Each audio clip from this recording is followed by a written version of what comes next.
we're live with Melissa Sofia. What's up, Melissa? Good morning. Great to have you here as always. Always. Oh, yeah. Oh, yeah. I forgot Yeah. about the sound machine. Oh, yeah. It's here for sure. So, Too much fun with this. Too much fun. now I know you have a big why here in do. Mompreneur life. You have lots of kids. We have 16, 17 kids now. I How many? do. Just about. It's like, I think we're at like 19 kids. Yeah. That's what it felt like this morning. You have Trying lots to of get kids. ready to come here. You're a real estate broker, Yes. real estate salesperson, mom. Have a lot going on. I do. You run the Mompreneur Meetup, right? Yes, correct. Which is a big deal for you. And you have a story that we'd like to share today about, how you sort of went from tragedy to the other side of that. Yes. I come on here a lot and talk about real estate. So, you know that I've been in real estate for 17 years. I am a mompreneur to like the nth degree.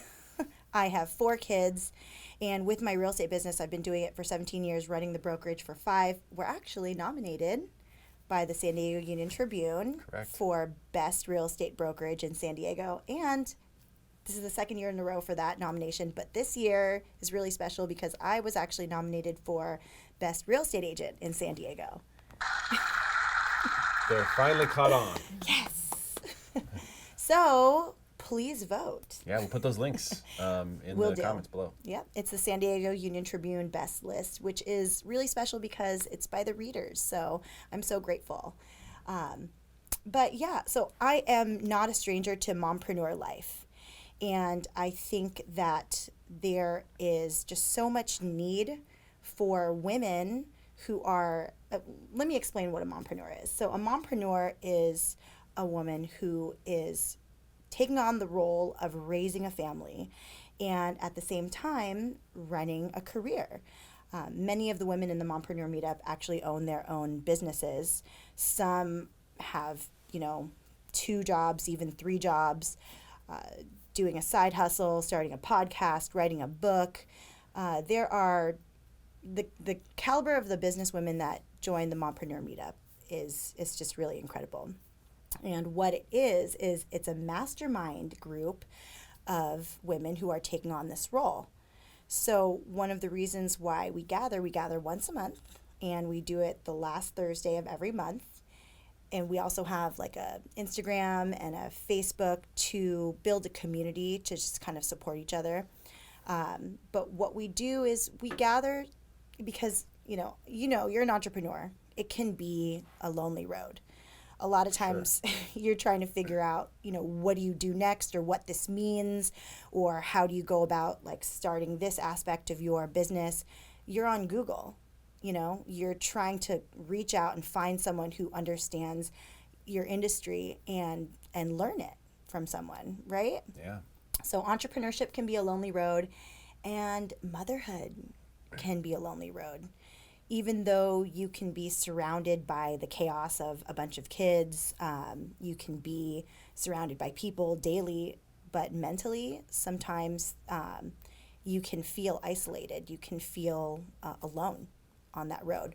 So what we do at the Mompreneur Meetup is we are here to be a beacon to each other, both business-wise and to support that mom life, because it's really important to feel supported and continue your education. What's really nice is, at the Mompreneur Meetup, we do a lot of like recommendations, and we'll do a lot of like, how do you guys deal with, this? I'm trying to train an assistant and hire a new nanny at the same time. I'm trying to, wean my baby off of breastfeeding at the same time. I need to speak to clients for 2 hours a day. Like, what are your strategies that get through these tough times? So it's really nice to, instead of be going online and trying to, look up this random information, to bounce these ideas and ask these questions, learn new strategies from other women who are facing the same things as you.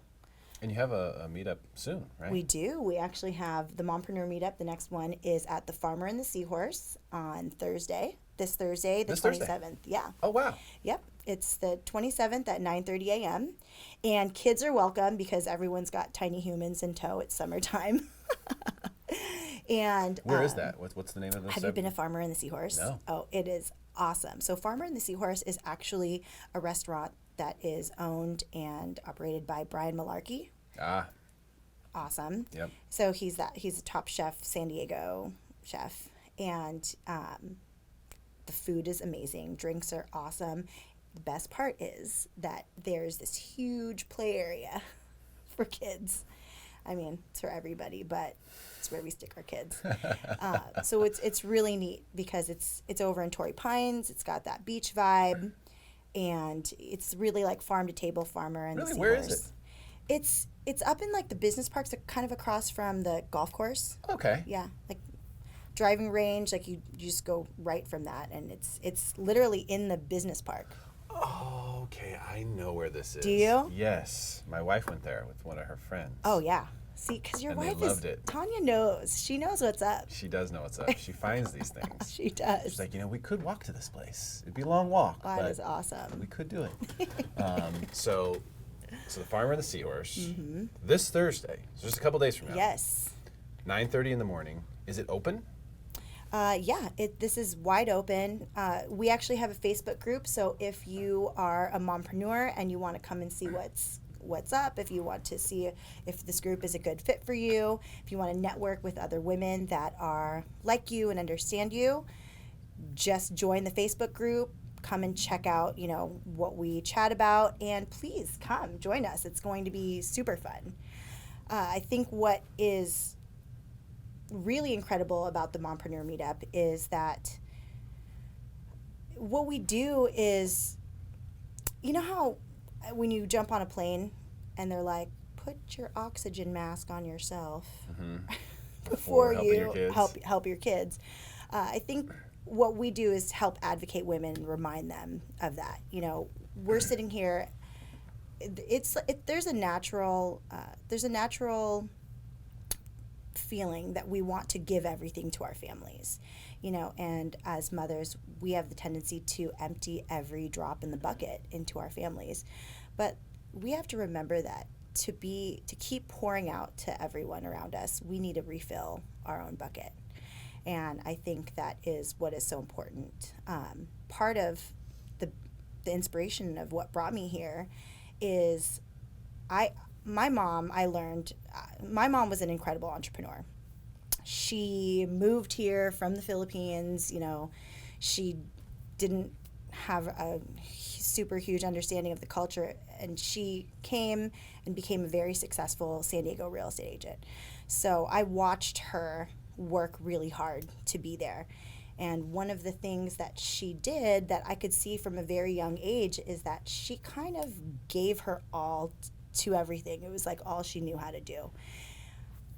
The tough part with that is, now looking back, did she give too much? So she was, in 2004, she was like at the top of her health. I had just turned 21, and she was the healthiest that she'd ever been in her life physically.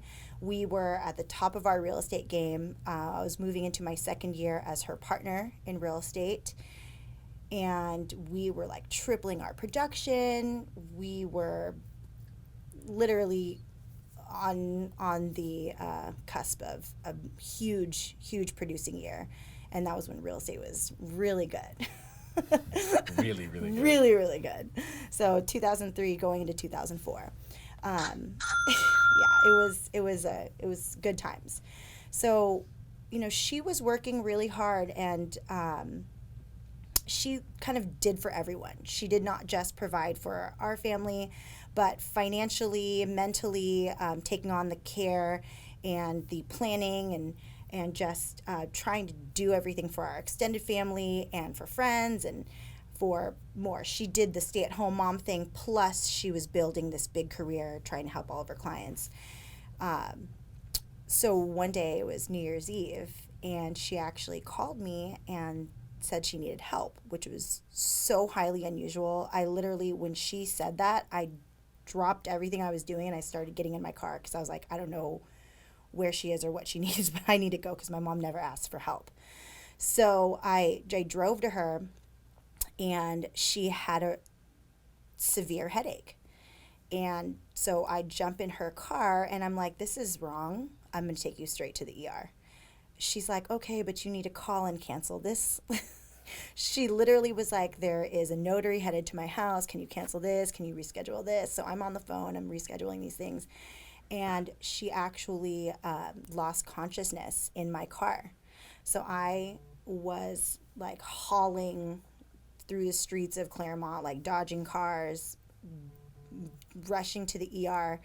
And we found out later that she had a brain aneurysm burst in my car. Holy smokes. So I never spoke to my mom again. That was the last time I spoke with her was in the car. Even like the last things that she was saying to me were trying to take care of other people. So, I lost my mom at 21 to a brain aneurysm, and there were no signs. There were no like health issues. One of the things years later, as we still try to process, her loss and how this happened, why this happened, of course, like we don't know why, but a big issue that she was dealing with was stress. And, now as a mother and looking at running my life in a very similar way to her, I take on a lot of projects. I have a large family that I love to, plan things for and execute events with. I have a lot of projects and a lot of, I'm juggling a lot of balls in the air all the time, running a business and raising my kids. I see what she did and I see where she gave so much, but I try to run my life in a different way, because the stress of life, if you take it on and, internally keep it in, it can literally kill you. And sometimes I think if she had had someone advocating for her health, for her taking the time for herself, for her understanding truly what it meant to give your all, health-wise for you, could things have been different for her? If she really understood how important self-care is, could things have been different?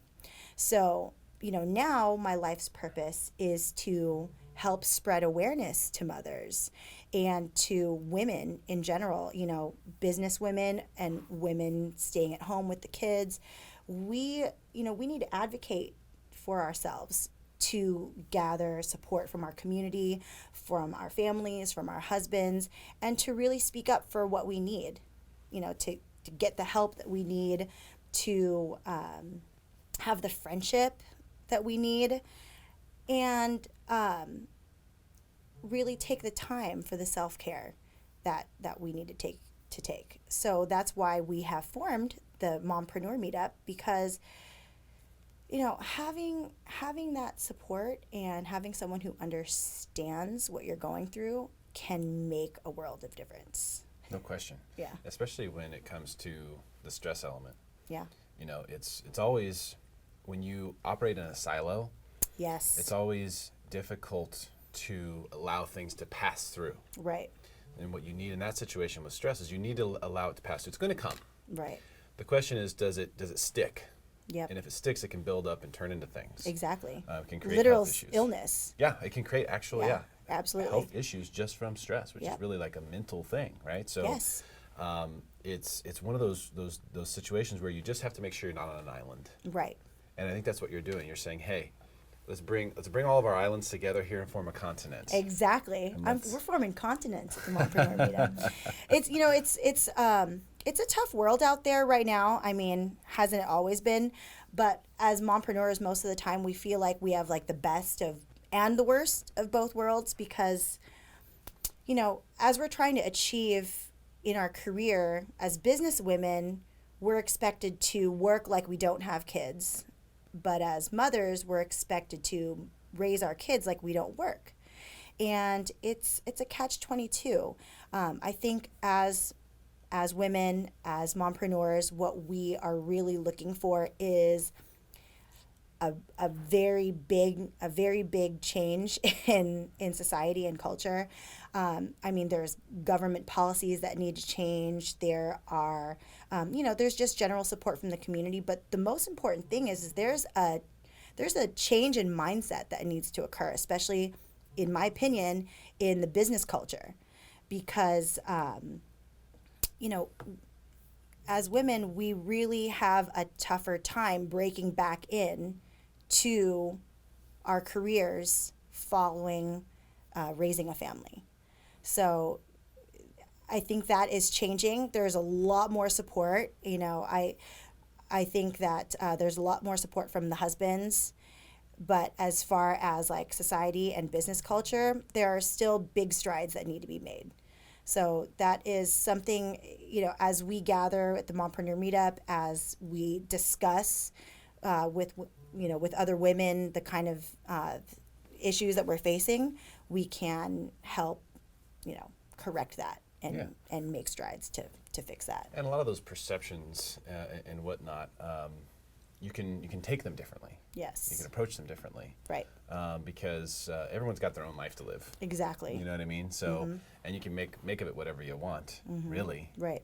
If you can allow yourself to not hear the noise. Right. There's a lot of noise. Yes. And especially in the world, and I'm going to say this just from my own experience, in the world of being a woman versus a man, I don't know obviously what it's like to be a woman. But from what that's a whole nother show. From what I've heard, we can make this happen. There's a lot more judgment, right? Like there's a lot more. There's judgment on both ways. If you are a hardworking career woman, there's judgment there. If you are a stay-at-home mom, you're facing judgment. I mean, yeah, you're right. So there's that to contend with, which is a different ball game and can cause other things too. So I think it's terrific what you're doing. Thank you. I love the fact that people who may have been, and I'm sure there are dads that are doing this too, but from your standpoint, Absolutely. the moms, who have dedicated themselves to their kids first and foremost, are not just saying, well, I can't have a career, or I can't, have my own business, or well, financially nowadays, it's changed. Where especially here in Southern California, financially, most of us can't survive on single incomes. So we really do have an expectation to achieve, in both worlds. It's true. I was talking to, I can't remember if it was yesterday or the day before, but I was talking to a lady, and she's 50-something years old. She's had a great career in her business and what she does, and I won't take the time to explain that, it's a little complicated, but she's in a field where she's worked her way up the ladder, and she makes 6 figures. Awesome. And she's like, I can't buy a house. It's not enough. It's true. And you maybe could she wants to keep a payment in the $2,500 a month range. So you probably could, buy a house, a smaller house, or maybe in certain areas. Right. But for where she wants to be, the area of town she wants to be in, Normal Heights area, and it ain't gonna happen. So, and I was just kind of hit me as a realization when I was talking to her that single income, and she's worked really hard. Right. She's like, I want to have a house for my grandbabies to come. And 6-figure income. 6-figure income. That's what it used to be. We're Can't always make like, it happen. Make 6 figures. It might not be enough. It's not. It's and I feel like that is why a lot of women are dealing with this. But you're not alone. Yeah, right. You're not alone. There are it's a huge part of society that is trying to learn this balance of, at least now we have the internets. Yeah. We have the ability to create opportunities for ourselves that weren't there before. True. So that is the really incredible thing. And there are a lot of women out there who are advocating for more jobs to be created for mothers to do from home. There's a huge push for business owners to open up more career paths for women to be able to do from home. Working remotely is such a thing now. Big time. Big time. And that is, those are huge strides in the right direction. Yeah, it'll create the possibility for the mompreneur life Absolutely. an easier path for the mompreneur life as more and more of that comes about. And I think a lot of that is spawned from, the technology age, Yep. coupled with the cost of commercial real estate. A lot of businesses look at it and go, hey, would you rather have an office here? Yeah. Or would you rather work from home and come into the office a couple times a week for meetings? Right. I think that's wonderful. And It's a win-win. What's changing is that employers are starting to understand that being a results-based, having results-based expectations versus like time-based is so much more valuable, because people will work hard for you, and you can find the right person for your needs. You're the right employee for your needs. It may not be like sitting next to you 9 to 5 like it used to be, but sometimes it's even better. Yeah, I know. And that's the thing that's really neat about it. And I know a lot of people who work from home. Yeah. In surprising industries too. Right. Industries that are notoriously, office oriented are expanding out the ideas, because it is a big savings, and because you have technology now where you can, easily get a hold of people if you need to. You can easily Right. see people face to face. You can do meetings. You can do screen shares.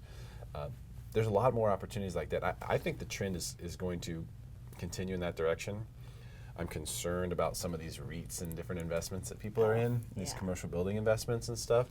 By the way, I was in La Jolla for the farmers market this weekend, and one of the staples when you enter La Jolla is you had the Maserati dealership and the Ferrari dealership. Right there, like on the corners of that main intersection. Gone.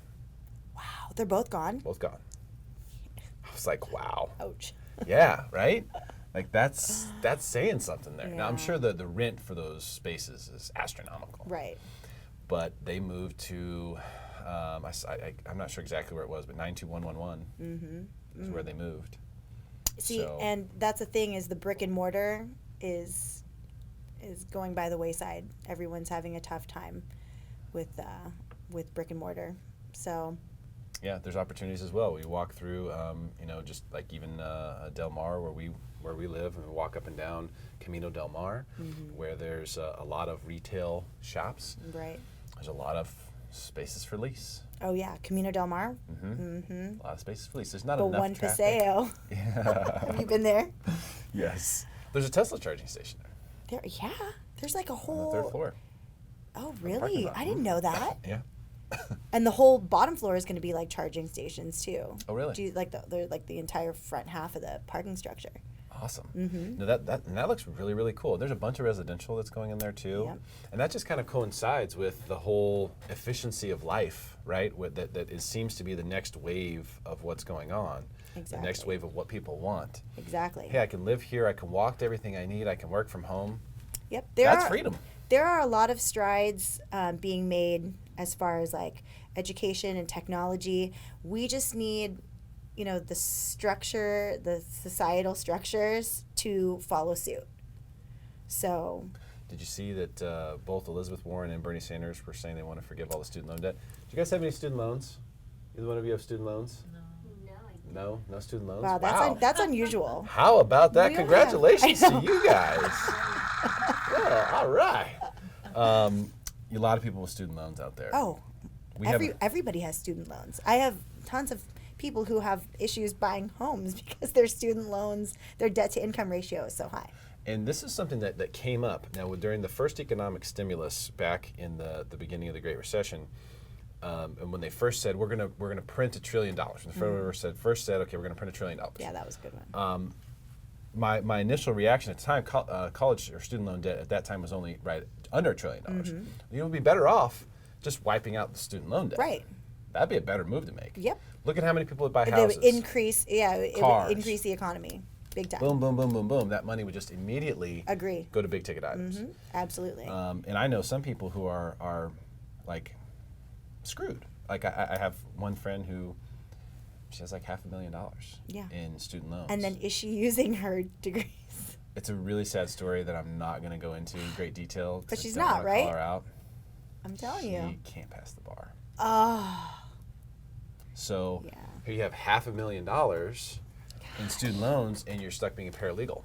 Yeah, that's tough. So if you could, if you could wipe that out, what a party she would throw. But I mean, like, you become, a much more. Just throw like $100,000 party. You have $500,000. At least a $20,000 party. So, there's some interesting things going on. But if you think about what the future, might look like, if everyone could get an education, I do think that would be amazing. I do think it's insanely expensive and overrated for the most part.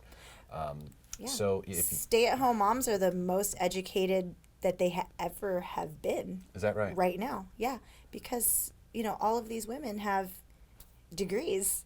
We are the highest rated stay-at-home mother population ever.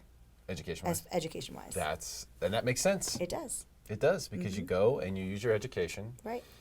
You get your education, you maybe use it for a few years, and then you start having kids. And if you have 2 or 3 kids, right, that's a 8-year period probably that you're going to be on the sidelines. Absolutely. So that's where mompreneurs come in. But do you have to be? Do you? Not necessarily. Good point, It's Juliana. up to you to decide what you want your life to look like. You know, what do you want out of life, and what makes you happy? What brings you happiness? Brings you and your family happiness. Yeah. So, yeah. Focus on that. Exactly. And check out the Mompreneur Meetup. Yes. Which is going to be Thursday. The name of the place is again? Farmer and the Seahorse. Farmer and the Seahorse. We'll be there. Farmer and the Seahorse at Torrey Pines, 9:30 in the morning. This Thursday, if you're a mom and you want to check out the Mompreneur Meetup. Find us on Facebook. You can find it on Facebook as well. There's a Facebook group there if you would like to check that out. Or come by on Thursday. Yep. 9:30 a.m. Farmer and the Seahorse at Torrey Pines. Melissa, thank you so much for sharing your stories. Thanks. Terrific what you're doing. Appreciate I really it. appreciate it. And hey, share this video. Make your friends smarter than everyone else.